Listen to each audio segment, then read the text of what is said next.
Andrew Choi and Frank Norek, who will be providing their experiences and their presentations to you in a few moments. But if you can, take a few minutes to fill out the polls that we have for you here.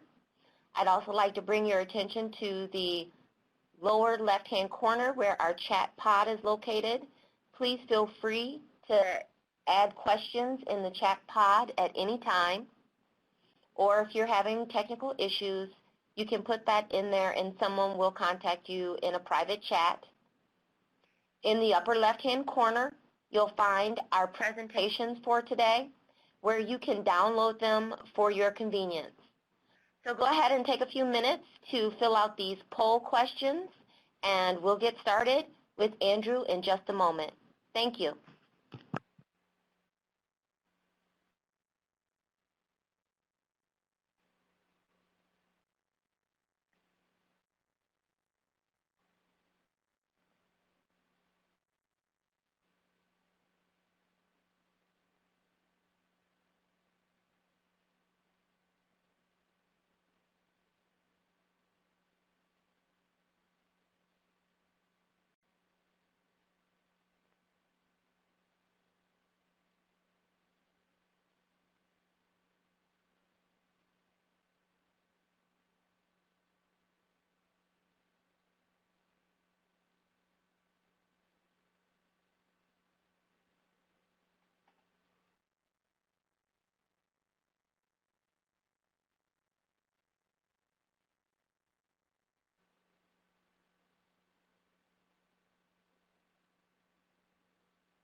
Everyone, it appears that we're having a little bit of technical difficulty.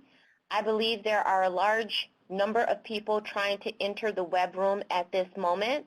I saw a very large spike in the participants. So for the benefit of those that just joined us, I'm going to give a few more moments for them to take the poll questions. And please fill those out. Also, feel free to add any questions or issues you may be having into the chat pod in the lower left-hand corner, and someone will contact you.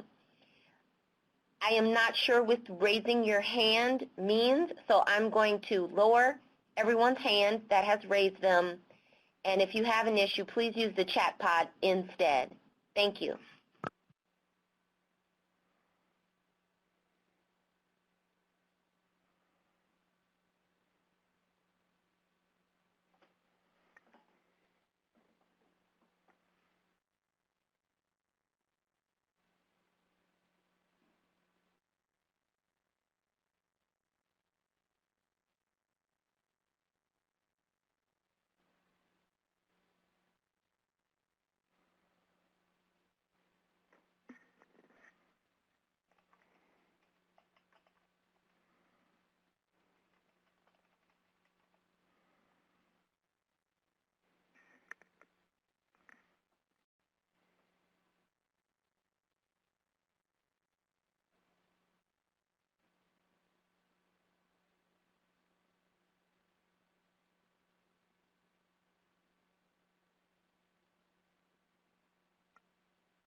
right, folks, thank you so much. Please bear with us while we are figuring out the captioner issues. We're going to work on that while we get started with our first presenter.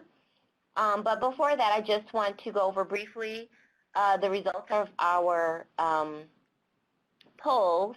Most of you appear to be in the assembling the TAM page or TAM plan phase for your agency, which is great. There seem to be, most of you did not do any contract support for your TAM plan. So I guess you did them in-house, which is great. And then it looks like, which makes sense, we have predominantly Tier 2 operators on this call. And since it's for small and medium providers, I think that's really great because that means that you will be coordinating with your peers. So with that, I'm going to turn it over to Andrew Choi. It seems like our system is moving exceptionally slow today, so again, give me just a moment while the system decides to shift over to the next presentation.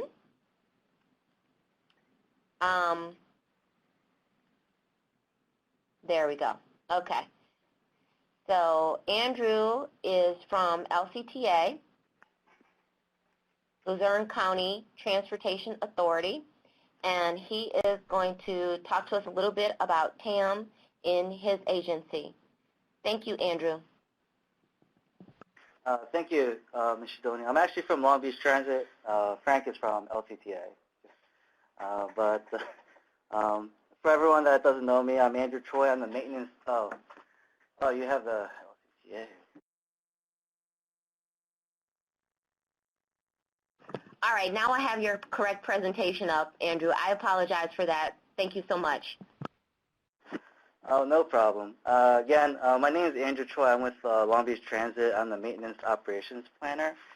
And I was going to go through how we developed our condition assessment and prioritization method for our revenue vehicles and how it ties back to our TAM plan and TAM requirements.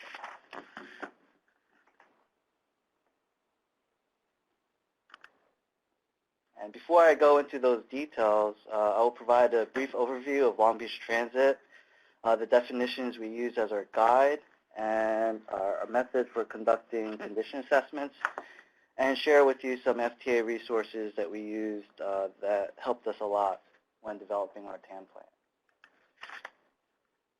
So at a glance, Long Beach Transit services over 100 square miles, 13 cities, with approximately 250 buses, which includes 10 recently added battery electric buses. And you can see a picture of that in the far left corner with the flowers.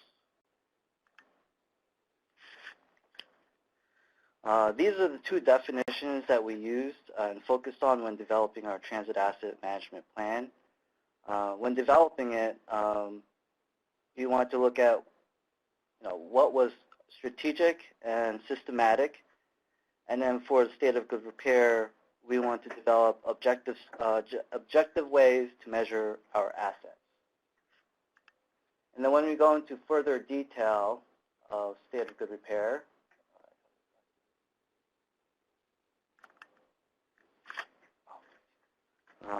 there are three criteria the 49 CFR Part 625 provides. And those criteria are, can the asset perform its designed function? Does the asset pose a known unacceptable safety risk? And has the asset reached its life cycle investment?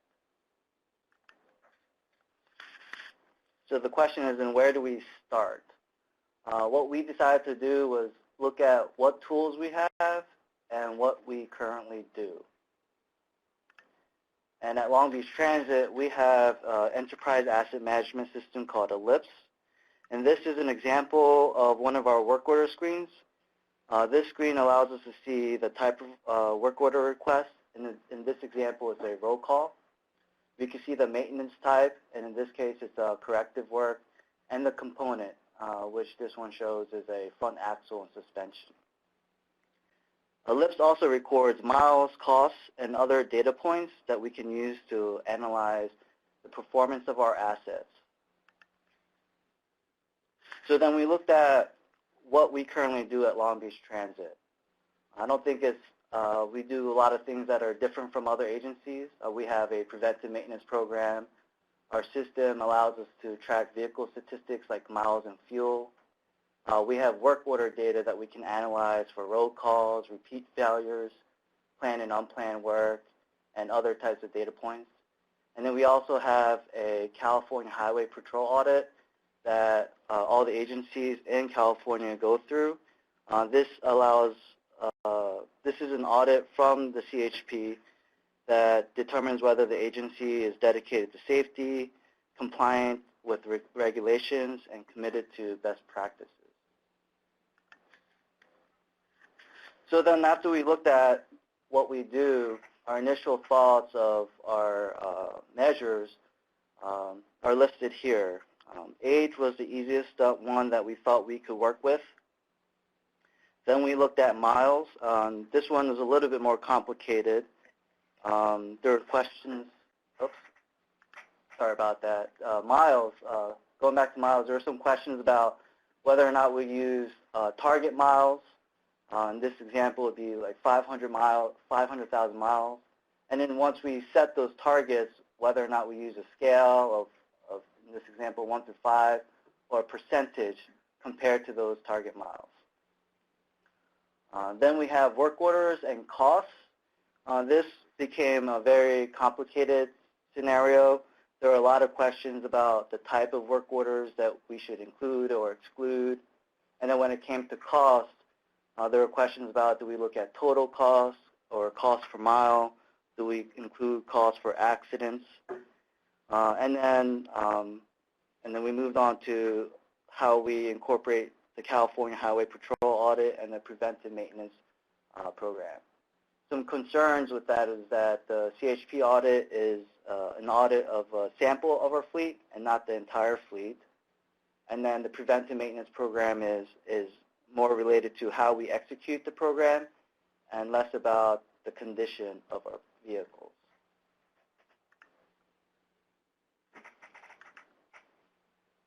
Some additional measures that we also looked at were sustainability, independent audits, and visual inspections. We asked the same questions about how would we score these, what resources are required, do we have the resources to do these, and how do they contribute to the state of good repair and our TAM plan as a whole. After talking about this, we finally ended up with these 3 metrics. Again, we took into account the resources required to put these together on a regular basis. And in addition to that, we believe that these fit the definition of state of good repair. So with age, we can use this to identify if the asset has reached its life cycle investment. The mean distance between failures can identify if the asset can perform its designed function. And then unplanned work on critical systems can identify if the asset poses a known safety risk. I will now go into some details about how we developed these measures. So when it came to age, it was found to be a lot easier than we imagined. We just used the age of the bus to determine its score. And since we also use this to set our performance targets, we thought we could get multiple uses out of this specific measure. We did talk to other agencies about this, in particularly about setting performance targets, and there were some agencies that felt more comfortable using miles instead of years. Unfortunately, you have to use years when setting your performance targets, and what I suggested was that they identify the life miles that they expect to get out of the bus. As an example, it would be 500,000 miles, and then determine what their average annual mileage would be per bus. And to make the math simple, if the average bus miles per year was 50,000 miles, then your performance target could be 10 years.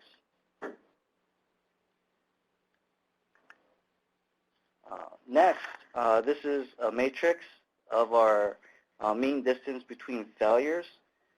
The left side is the buses or the bus series. The top portion is the scale that we use. We use a scale of 1 to 5, 1 being the best, 5 being the worst. And then you can see the number of buses that fell within each series and each scale. So what we decided to use was our organizational goal of 6,000 miles between failures as our top score, and then broke each score down by 1,000 miles. There wasn't much analysis that went into this. It was just something that we decided to tie to our what we already do. In addition to that, we actually track this on a monthly basis, so it's not any additional work for us when we compile all this information. So next is what I found to be our most difficult metric to determine is unplanned work orders on critical systems. And for Long Beach Transit, when it comes to identifying unplanned work, we do have multiple factors that determine what's planned and unplanned. However, in its most basic definition, unplanned work is work that originated outside of the maintenance department. We then discuss what systems to include, and there are a lot of discussions about this, but what to include and what not to. And for instance, some individuals thought that lights and wheelchairs should be included in here. However, when we looked at what we wanted to define as critical systems, we came up with a definition that where a driver would lose control of the vehicle if the system were to fail while in motion. So then we came out with these systems related to that, to those components like brakes, steering, and tires. And this is something that we have to evaluate on a regular basis to make sure that it seems reasonable. And how we determined this is we gathered 3 years worth of data to look at this. In total, that's about 82,000 records. Then we filtered it down to unplanned work, which came to about 35,000 records. And then when we further filtered it down to critical components, it was around 3,400 records. We did look at various statistical numbers like averages, standard deviations, and tried to come up with a scale that looked appropriate. And even though we do track unplanned work orders on a monthly basis, this is a new way to look at our data. And it took a great deal of time and energy. And depending on your available personnel and how large your data is, this process could take anywhere between 1 to 2 weeks to put together and properly evaluate. So when we finally brought all the analysis together, we had an average of 5 records per bus over the 3 years and decided to use that as the middle score. As you can see here, the score ranges from 1 to 5, where 1 is the best and 5 is the worst. And the scale is in the upper left corner. To make it a little bit easier, there does seem to be a correlation between older buses and a higher number of unplanned work orders on our critical systems. And in the future, it could be possible that we use just the age and mileage to determine whether or not a vehicle would be safe. So then we found a way to also bring all the scores together, and we determined that certain scores or measures were a little bit more critical than others. For instance, the critical system score had a score of a weight of 3. Our mean distance between failures had a weight of 2, and our age had a weight of 1.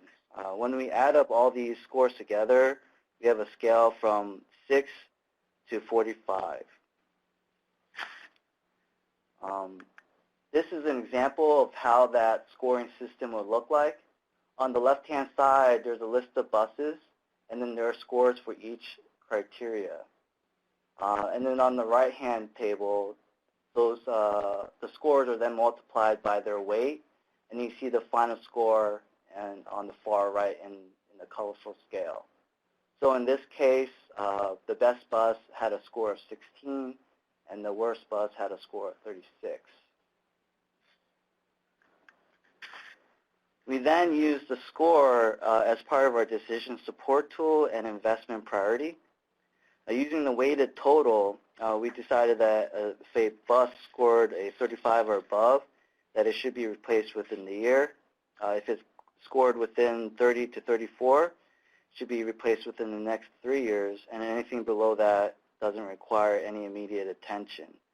This is just used to provide suggestions on which bus should be replaced first.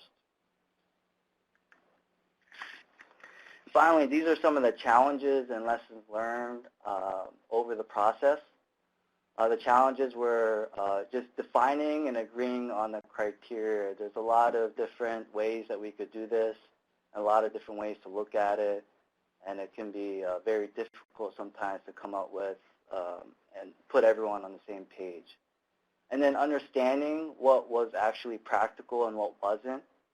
And then and in some instances, we were trying to look for either the perfect measurement or the perfect process. And that made things sometimes difficult for us to come to agreement.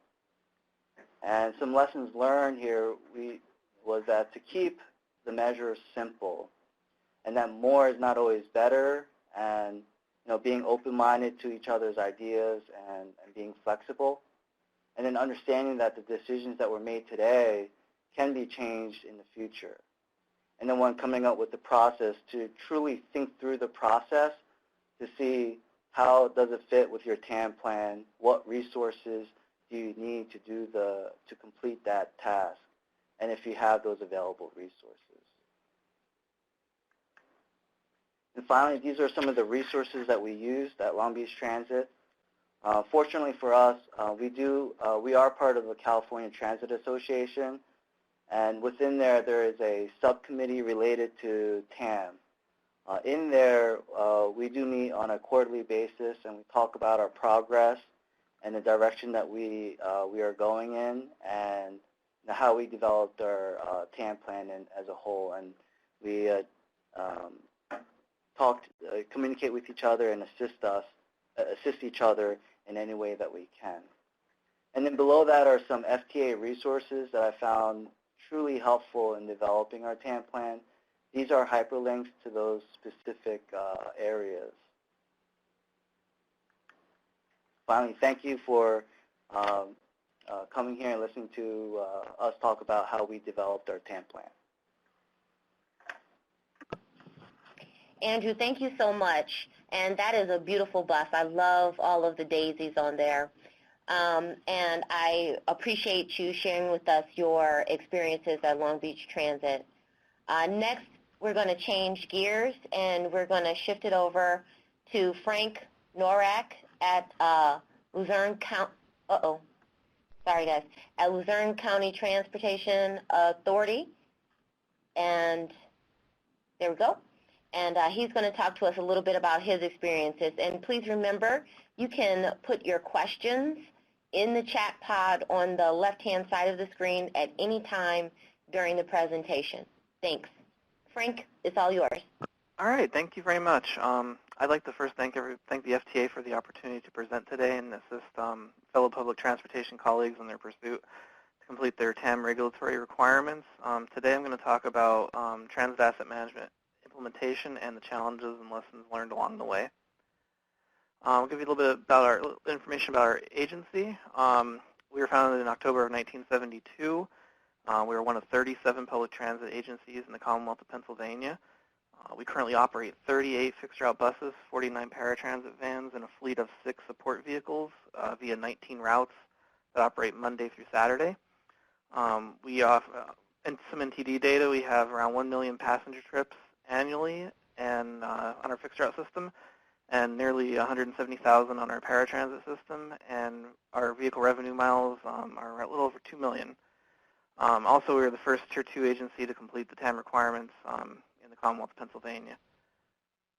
So moving on, I'm going to talk about the TAM implementation timeline, which just puts everything in perspective from start to finish.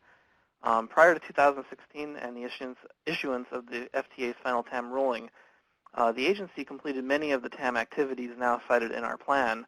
However, we just needed to consolidate and place these actions into a formal document, which became the TAM plan and really set the foundation for all our capital planning and asset management. The timeline shows how our agency went from learning the regulation to developing the final written plan.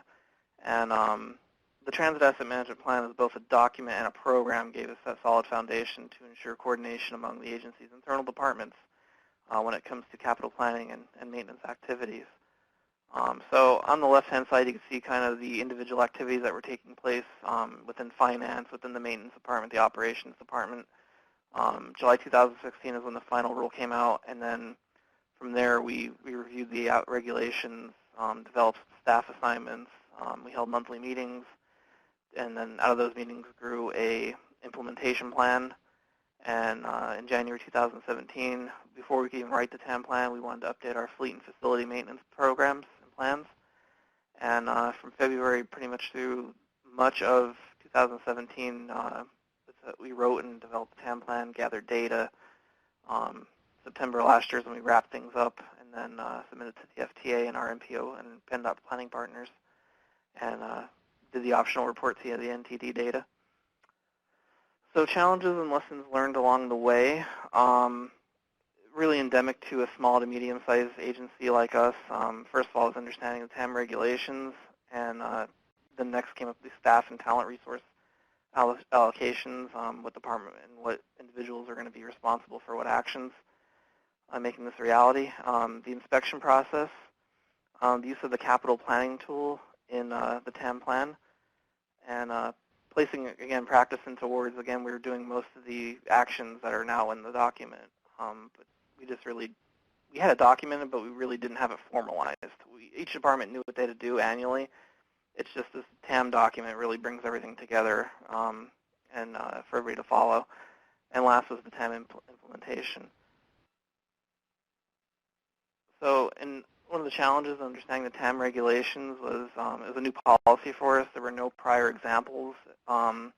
We could then conducted research on the regulation and what other agencies have done up to that point. We found many larger agencies had TAM plans, but in our situation, we had to scale the plan while meeting the regulations to fit a smaller agency structure. And we found that before we could even write the TAM plan, we had to revisit and update our fleet and facility maintenance manuals that I mentioned earlier, and really revamp our inspection procedures. We used the FTA term schedule. And only then were we able to actively start writing the TAM plan. When it came to staff assignments, as I mentioned previously, what department managers were going to be part of the project, and then get the buy-in from everybody. And that was held, we also held monthly meetings. In learning and applying the regulation, it took about 4 months of research and studying the regulations before a draft outline and a project action plan were then created. So some of the lessons learned that came out of understanding the regulation, and this is going to be a common theme throughout the presentation, that we contacted the FTA regional office for guidance multiple times. Once we had a rough outline of our plan, we reached out to them. We held a meeting, maybe once every 2 months or so, just a quick 15-minute conference call to ensure that we were on the right track. I'd recommend starting early. Completing the TAM requirements a year ahead of schedule was not our goal.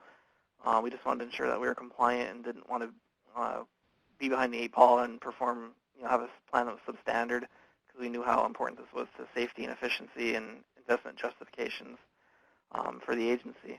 The sooner we got it done, the better. Also, because of the commitment and experience of our staff, in many cases, we already had completed the actions specified by TAM. We just went through the exercise of placing those actions into words informing the final document. And also, like today, we attended FTA webinars.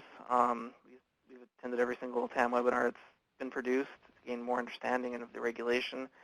And hopefully, in today's webinar, we'll be able to answer some of your questions about the development of your TAM program.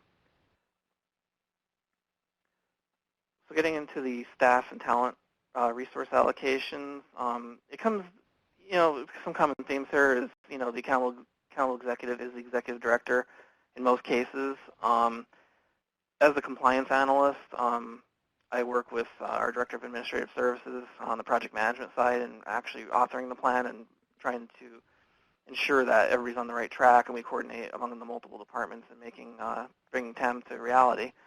The maintenance manager, maintenance director, again, they're going to conduct the inspections and develop the maintenance schedules and tracking of that data and the life cycle, and that's going to get reported to our finance department. It has a finance director and a grant coordinator. They do a lot of the reporting, again, in development of grant packages for capital planning purchases, and reporting to PennDOT and being our FTA financial liaison. The operations director, he's going to be the boot on the ground, basically, where if a bus breaks down, he's going to report it, track mileage, any kind of accidents. He reports those to NTD as well. The safety training manager basically acts as operations director backup, but also training drivers if it becomes a theme where accidents are becoming more prevalent in certain areas or vehicles are breaking down in certain areas. He'll coordinate with maintenance and come up with a plan to mitigate that. And also the procurement manager, asset lifecycle management. He's looking at data coming out of operations and maintenance and finance to really track and try to plan when assets are going to be replaced and disposed of and purchased.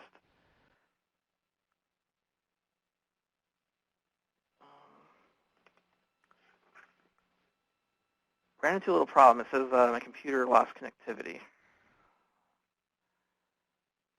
I will progress the slides for you. Okay. Go ahead. All right.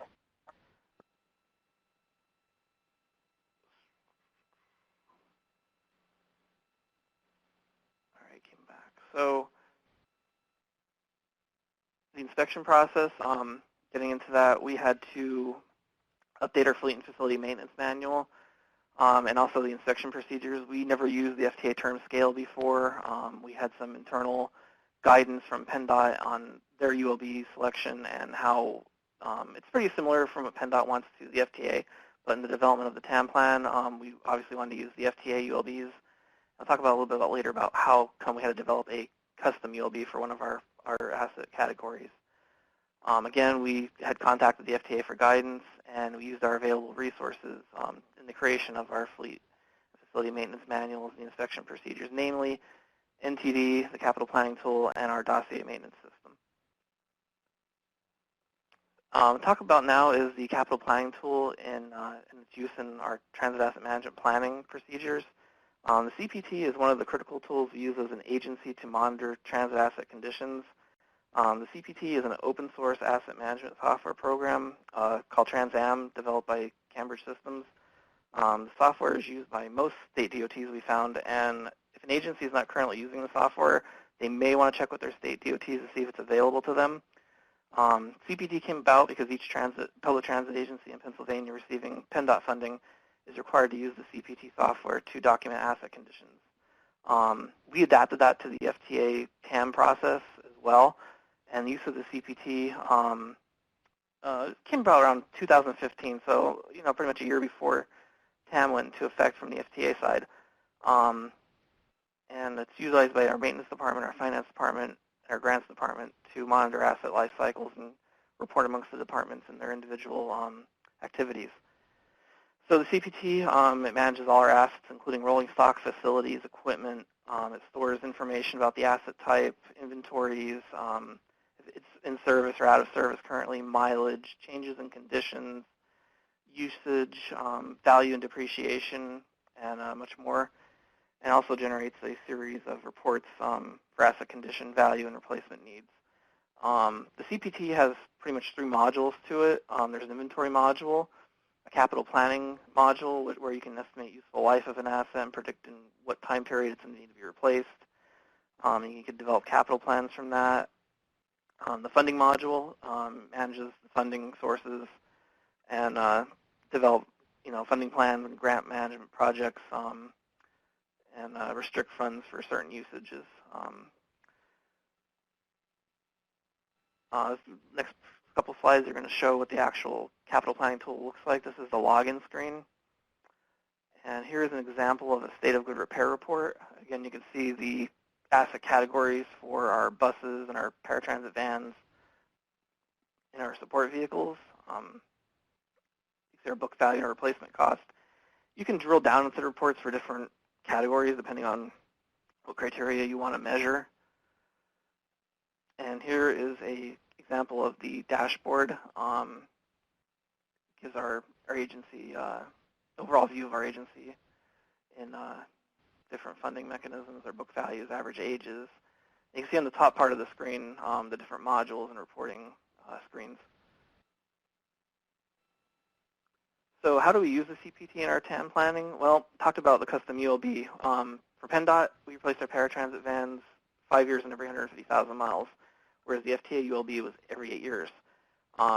We spoke with PennDOT about creating the custom ULB and learning the methodology of why the replacement cycle is the way it is, and went back to the contacting Region 3 at PennDOT, and we were able to create that custom ULB based on the fact that the funding sources for the paratransit vans is namely under PennDOT, and that was their cycle that they wanted to replace the vehicles with, and that's documented in our TAM plan. That's the limitations. We also have staff assignment. Namely, CPT resides in our finance and grant departments, and that is where the reporting is done to both NTD and PennDOT. So some of the lessons learned from that, we contacted the FTA and PennDOT for guidance. I sound like a broken record saying that, but that's really what got us through the planning process and writing the TAM document. We just wanted to make sure we were doing everything right along the way. We also have internal backup spreadsheets for all CPT data and all FTA and PennDOT data. There's some limitations within the CPT where it's also good to use a standard Excel sheet to do some of the reporting and some of the tracking.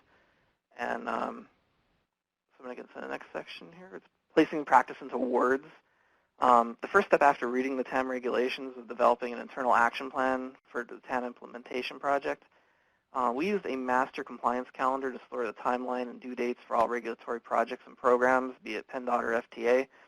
That was a standard operating procedure we developed about 5 years ago.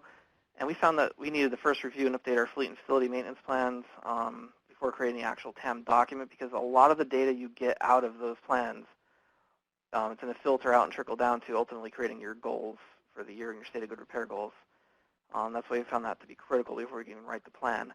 In many cases, each of our internal departments was already completing the asset management actions, but we just wanted to put those actions and associated policies in a singular document, thus being the TAM plan. Next, we determined which TAM data sources we needed to utilize from the internal departments and centralize it by developing internal data and storage management protocols. Talked about the CPT, but there's, I'll show you a couple slides in the future about all the data sources we draw from.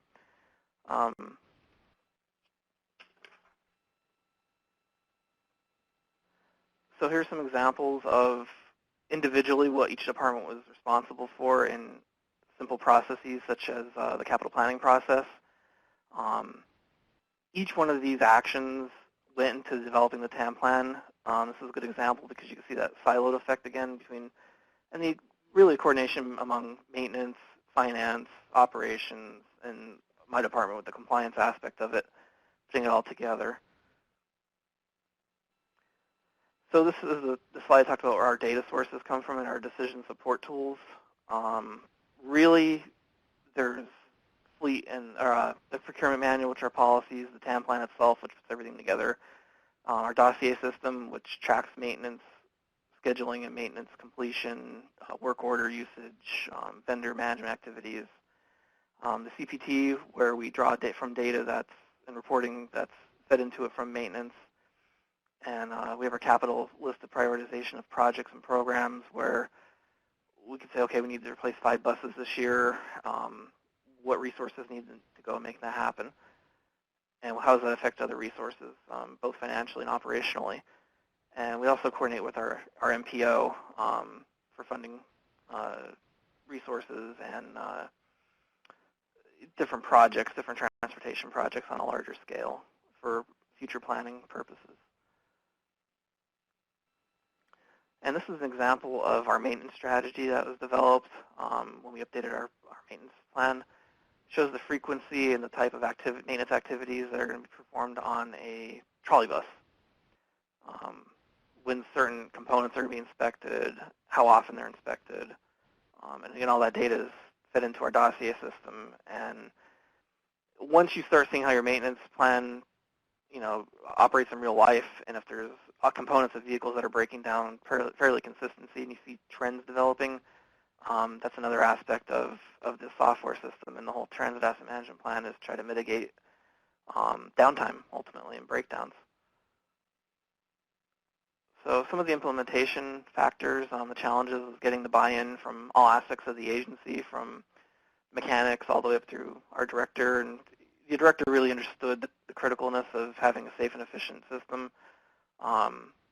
Also staff assignments, again, who's going to do what, when, where, why, and how. Monitoring for updated compliance requirements, again, reviewing the TAM website on the FTA's website, going to webinars, knowing what's expected, and again, contacting the FTA if there's any questions. And that's how we developed the final written project on the TAM plan. And really, it was rethinking asset management. If you go back to like the first slide where everything was broken down separately, TAM really brought into light how simple things can be, and keeping things simple versus something breaks down, it's not being tracked. Well, maybe we spent too much money trying to get a bus back in the service where it could have been a lot more efficient if we had tracked it and did preventative maintenance. And some of the resources here, our asset management plan appears on the FTA's TAM Pure website.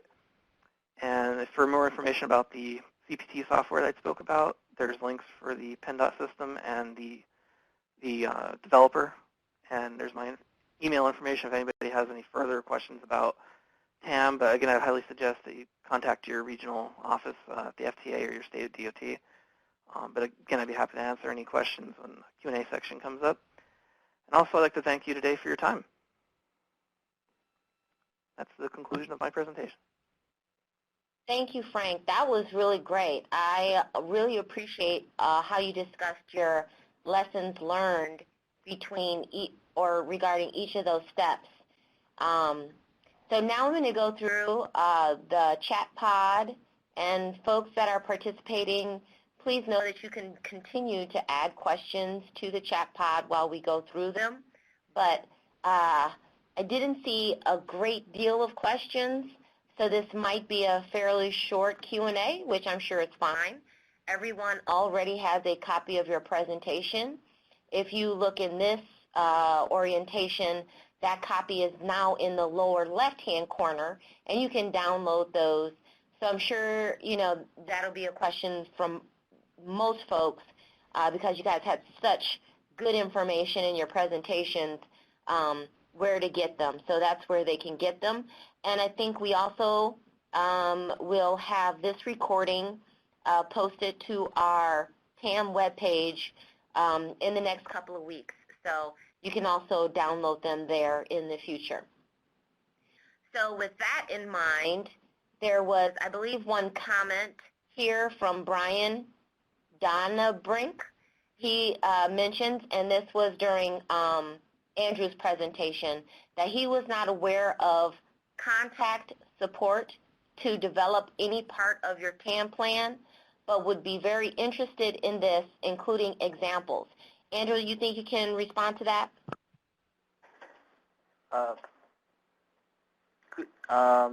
Could you clarify about like the contact support? Is it like who we contacted, or? You know what, as I'm looking at this, I believe he is responding to our poll question about contract support. So okay. Either we had a issue in our poll and we misspelled, or there might be a typo in his question. But I'm going to go ahead and open it up to both you guys about any contractor support you may have had in developing your TAM plans. Andrew, why don't you go first? For us, we didn't have any contract support. We felt that we could do fulfill all the requirements internally for us at least.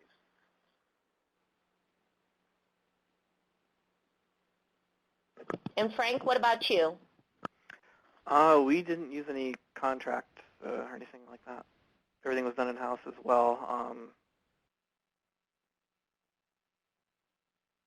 So from what I remember of the poll questions that we did at the beginning of the presentation, it seems like the majority of the folks on webinar also are using in-house services, so it seems like everybody is trying to figure this out on their own, whether they're using FTA tools that are available or developing things in-house that work for them. So I think you guys are all in the same boat in that sense. Maybe later on in the Q&A we'll see some more specific questions related to how you developed or combined your information. So Maggie's question was answered as far as where to get a copy of your PowerPoint. But there was another question that came up that talks about, are there examples particular to 5310 fleets which are usually widely distributed, not all under one agency roof? Kirsten, I'm not sure who that question was for, but I'm going to make an assumption that that was for LBT's presentation.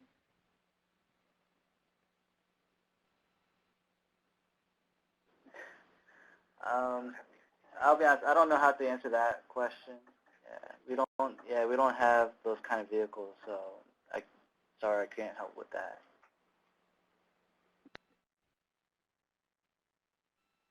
Okay, maybe Kirsten's question is more general.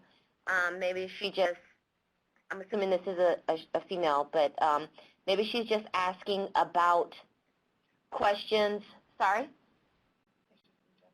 It's in general. Okay, she added that it is in general. So she's generally asking for examples particular to 5310 fleets. I'm still not sure what the question is. Okay. We're an MPO that has distributed 5310 funds to local agencies to buy vehicles. And the question is, are there MPOs that have distributed 53? Kirsten, please go ahead and actually type in the entire question that you want to get answered, and we'll get back to it at the end. I'm going to go on to the next question, which Deborah suggests, although not required, does either agency include bus shelters and amenities in their TAM plans? Frank, why don't you take this one first? No, because really the regulation wasn't set up for it, and as an asset, individual asset category, they're not $50,000 or more, and they're not considered equipment for us. So if you have like a facility that's, some bus shelters are almost a facility, some of them, then you could probably include it in that category. Andrew, did Long Beach take a different approach? We didn't include bus stops, shelters. We do have some very expensive shelters that would, I guess, fall under at least the asset inventory aspect, but when it comes to like condition assessments or measuring their performance, we didn't do anything extra for those. Okay, and I'm going to just chime in as well. I am not aware of any agencies that have elected to add bus shelters to their TAM plan, partially for the implication that if you add it to your inventory, then like Andrew mentioned, you need to do a condition assessment, have it as part of your targets and so forth and so on. And then similar to what Frank mentioned, if it's under 50K and it is explicitly excluded from requirement in the rule. However, I will say the rule is flexible enough that if that is something you or your agency wants to do, it is completely acceptable. I'm currently not familiar with anyone who has, but maybe we can become acquainted and then I'll know someone who has. All right, I'm going to move on to the next question. From Dave, he asks, how are full turnkey contract services addressed in a TAM plan? Our agency contracts all services and the providers have no federally funded assets. So Dave, I'm assuming this question is for me at FTA. And are you talking about purchase transportation where you are purchasing the services? Those services are still applicable in your TAM plan. if they are your dedicated assets, whether or not they're operated through a purchase contract or a direct services contract. There are some frequently asked questions which address this specifically on our TAM webpage, and I don't know if you have that. I'm going to go ahead and type that in here for you in case you want to take a look at those FAQs. Typing and talking at the same time is hard, but I just went ahead and did it, so hopefully that works. And you can take a look at our frequently asked questions, and I'm sure that will point you in the right direction. Alrighty, so what is the next question? Do you have it? Okay, just give me a second, guys. The computer skipped down a little bit. Okay, full turnkey, volume. All right, so John asks, is there any documentation that provides a flow on what to do to create the plan, i.e. do this first, do this second, etc.? Andrew and Frank, do you guys have any recommendations for John on resources that you used in identifying how to order your TAM plan development? I'll go first. Basically what we did is we looked at the FTA's TAM website, and there's documents on there, like guide documents. And, you know, that was one of the challenges, actually, is that's why we developed our action plan. You know, what steps need to be completed first? You know, we kind of drew our own conclusions from that. I'd recommend possibly looking at our document on the peer review site to maybe get a better idea of, to answer that question, to show the individual components of our TAM plan. That we had to actually create our own, you know, do this first, do that second to answer that question, but that grew out of meetings and reviewing the documents that were on the FTA's website. But if you want to see what a finished plan looks like, I would recommend going to the peer website and pulling our plans up and the plans of other agencies that have submitted them. Yeah, I just started with what the elements for the different tiers were. So I just used the fact sheet that had the different elements, and I just went from 1 through, I believe, 9. And I just went step by step. Okay, great. Those are great suggestions. And it looks like some of your fellow participants in the webinar have also identified some locations where you could get some information. James Bianco gave you a link to a PDF, and also Brian Schmidt responded to the third-party asset question that I just answered, and he gave you a reference in Appendix C in the final rule talking about direct capital responsibility. So you guys, thank you for sharing your knowledge with your peers in the chat pod. That's very useful. And also I would recommend, if you guys are getting responses from individuals, maybe write their name down as a potential person to contact if they are a like-minded or like-sized transit agency. They might have some resources in addition to what FTA has that could be useful. Okay, so another question from Alan. He asked, is there any advice for small Tier 2 providers which don't have any state or local agencies sponsoring group plans? Is there a template? So in this case, oh, I'm sorry, go ahead, please. Some of our other agencies that I've contacted with or communicated with here in at least Southern California, I just shared, a lot of us kind of shared our TAM plan with each other, and we kind of used that as a template and worked off of it and just modified it to how it fit our agency. I would say that I would echo that as well. We were the first Tier 2 agency in Pennsylvania to have it done. We shared it with PennDOT. We also have an organization called the Pennsylvania Public Transportation Association.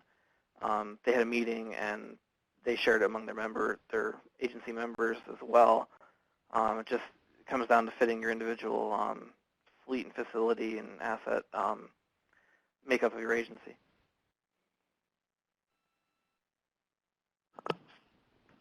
All right, thanks, guys. I do want to point out we have about 3 minutes left in our session. I want to try and get to all of the questions here. But I also want to echo several of your peers. These were some really excellent presentations.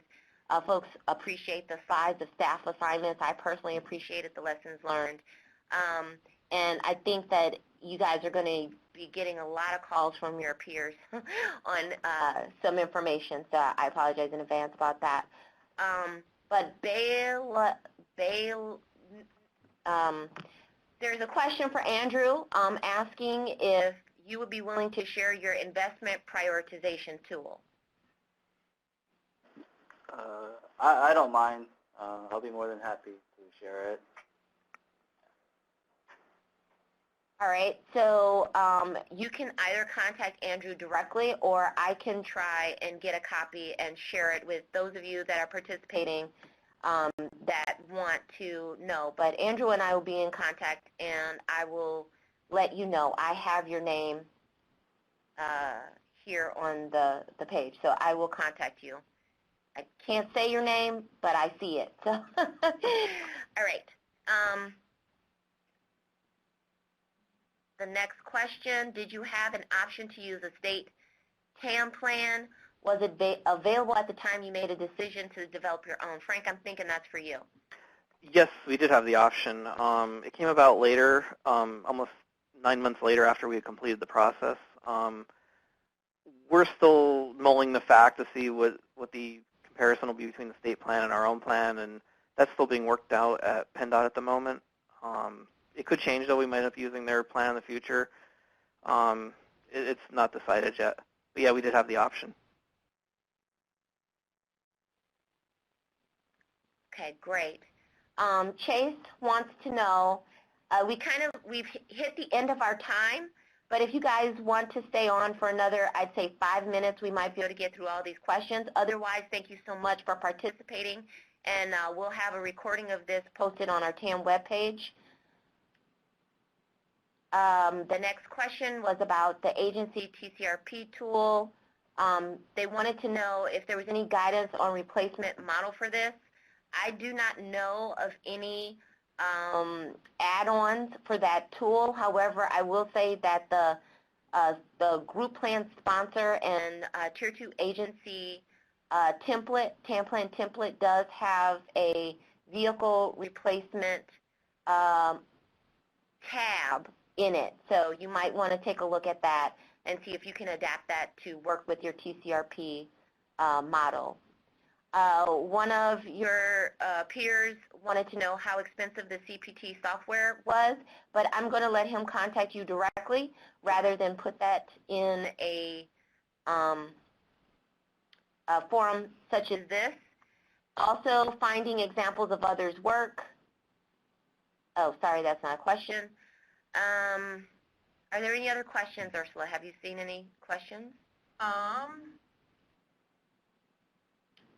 think Paul's question, that's more of a statement.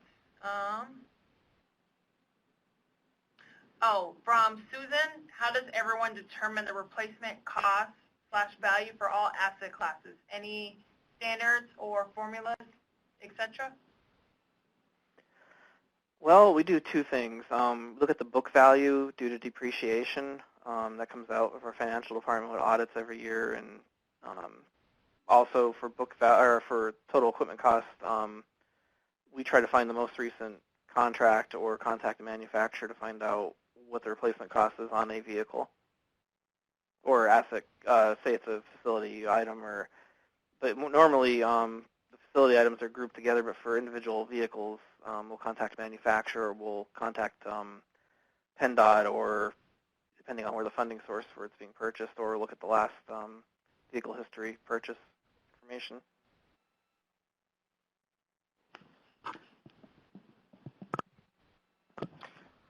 Okay, there was a clarification from Kirsten.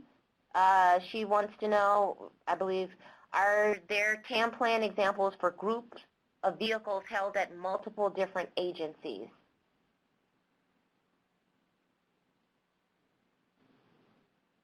So this confuses me just a little bit, Kirsten. I am wondering if you're saying they're owned by one agency, but they're being held at different facilities, or if you're saying they're multiple separate agencies and they are sharing a TAM plan, so a group plan, in which case there are examples of group TAM plans where their vehicles are at different locations. But if that's not what you mean, then I'm not sure how to answer that question.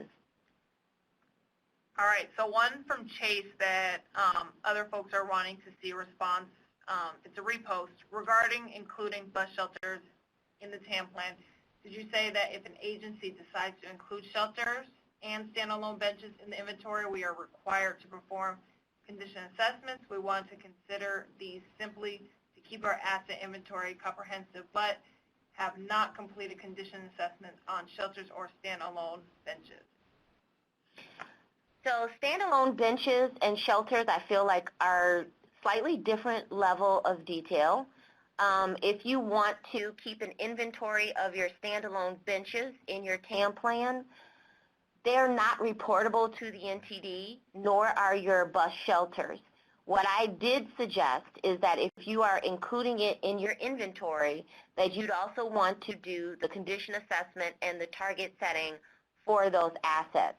Just having them in your inventory isn't the same thing as having asset management for them. So if you want it to be in your investment prioritization, then you need to do the condition assessment and target setting as well. You can contact me directly if you want to talk about the pros and cons of including that information in your inventory.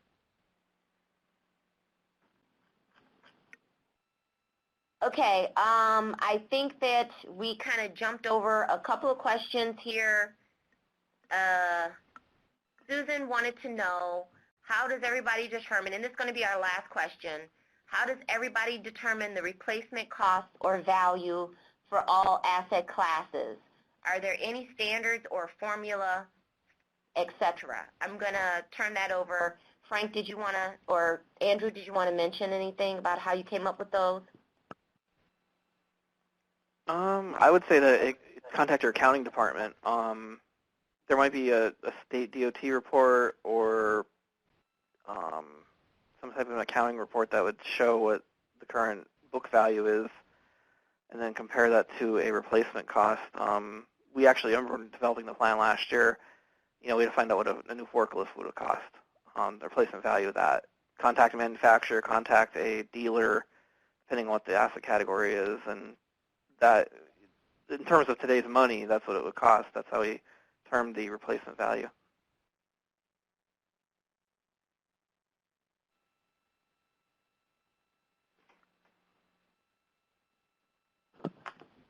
All right, everybody. I think I got everyone's questions. Some of them seem to be answered by several links within the Q&A. But also remember that this webinar is going to be posted on our TAM page. So if you missed anything or you want to go back over and get some of this information, you will be able to do so. And I want to thank, again, our presenters, Andrew and Frank, and all of you for participating and sticking it out a little bit past our regular end time in order to get all of the questions answered. Thank you for having us. I appreciate the opportunity. Oh, thank you. So with that, I'm going to conclude this webinar, and thank you all.